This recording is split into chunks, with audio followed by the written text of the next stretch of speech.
All right, hey YouTube. So sorry about the late post. Today was a really long day, but not a bad one. Just anyway.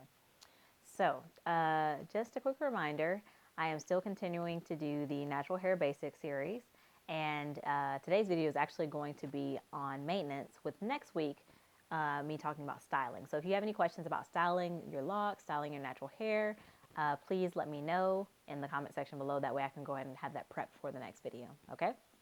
I didn't really receive any questions or anything about maintenance, so you guys maybe have it down packed, or maybe you just weren't sure, or whatever. But either way, it's not too late. I'm going to be talking about it in this video, but if you have any questions, like I said, drop them below and I'll do my best to answer those for you guys. Okay.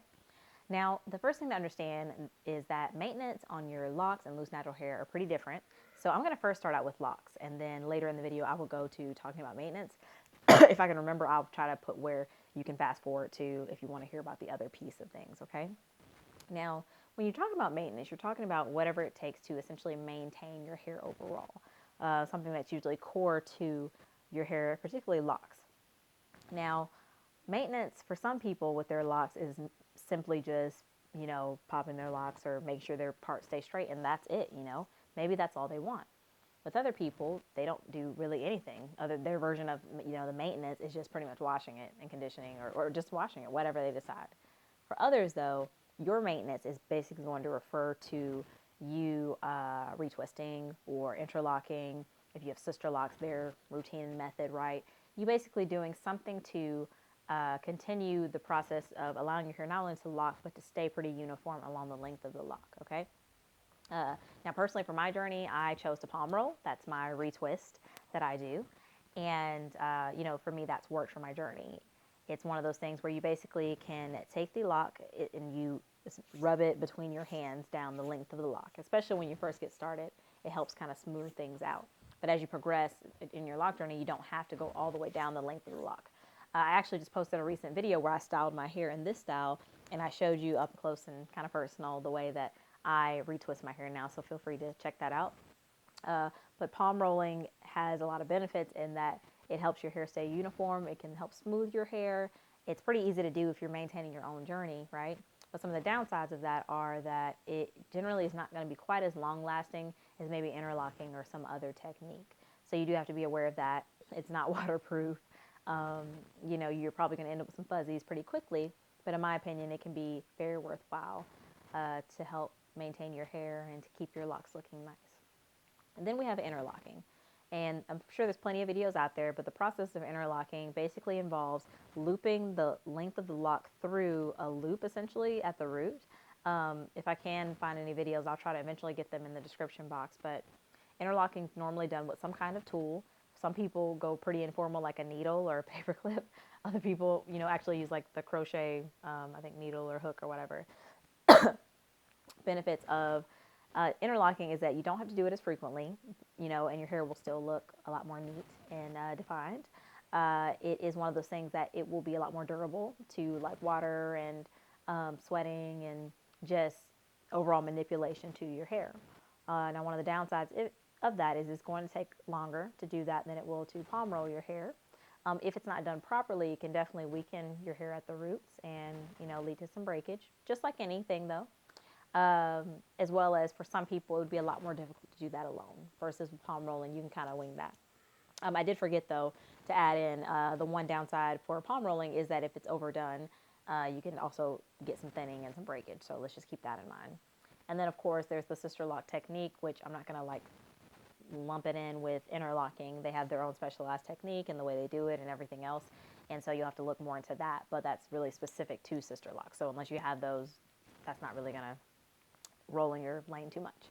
But really the commonality among all of these types is that you don't want to overdo it, because any excess pressure and tension, constantly doing that at your roots especially, is going to weaken your roots, which if your roots are the foundation of your lock, then you're essentially weakening your base, and at some point the weight of your lock will be too heavy for your base or your root to support it, and your hair will start thinning and eventually break off. So that's really the big thing. Now, personally for me, since the beginning of my journey, I have palm rolled or retwisted about every 4 weeks. That worked for me. For some people early on, they like to do it every 2 to 3, but I just, partial laziness, partial just me not wanting to overdo it on my hair. That's about how often I do it at this point. Um, I haven't had any issues with my locks. You know, the hair still grows pretty much into the lock.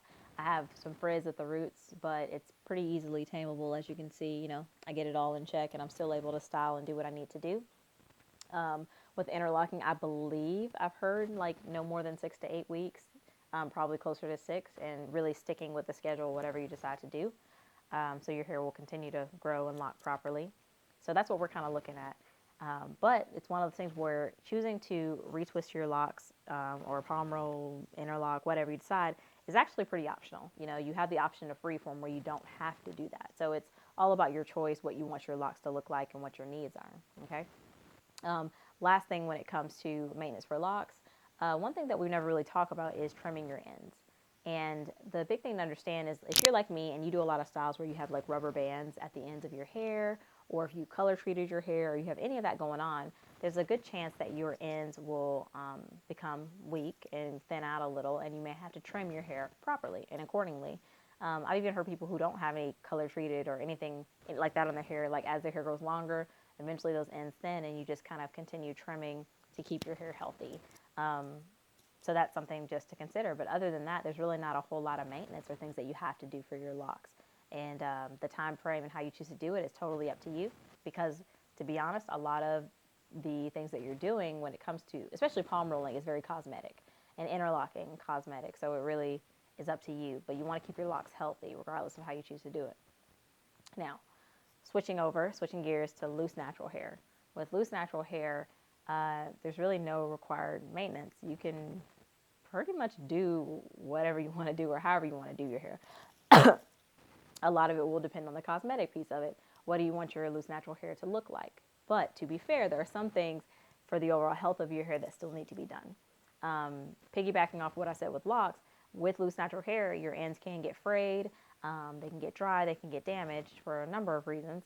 And so periodically you will need to trim your natural hair, your loose natural hair. For me personally, it was every few months. I would do a kind of a dusting of my ends, you know, cut off a little bit that I could see. And a great way for me to do that was I would put my hair in twist, and I would see where the ends started to fray of the twist and kind of do a slight trim. Nothing too crazy. And if you're not comfortable, I always encourage you to go to a professional, no matter what you're doing to your hair. So really just making sure you keep your ends trimmed, keep them healthy. Another thing you'll have to do maintenance-wise for loose natural hair is detangling. Now, how you choose to do that, whether it's finger detangling or doing it with a comb or a brush, it's up to you. But at some point, we usually have to do some level of detangling, because if you're regularly styling your hair and you're not detangling it, you're going to end up with a lot of breakage and a lot of problems. So that's where you have to look at, like, okay, what can I do to make sure that, you know, my loose natural hair is able to be manipulated, but also not like falling out, okay? So that's really the biggest things that I can think of for your loose natural hair. For some people, if you would like to, you can twist or braid your loose natural hair to avoid a lot of those tangles and things going on. So it's really up to you. So to kind of recap with our locks, maintenance pretty much is going to consist of retwisting, if you so choose, whether that's interlocking, palm rolling, or whatever is best for you. And it's going to consist of trimming your ends and making sure that those stay healthy and well maintained.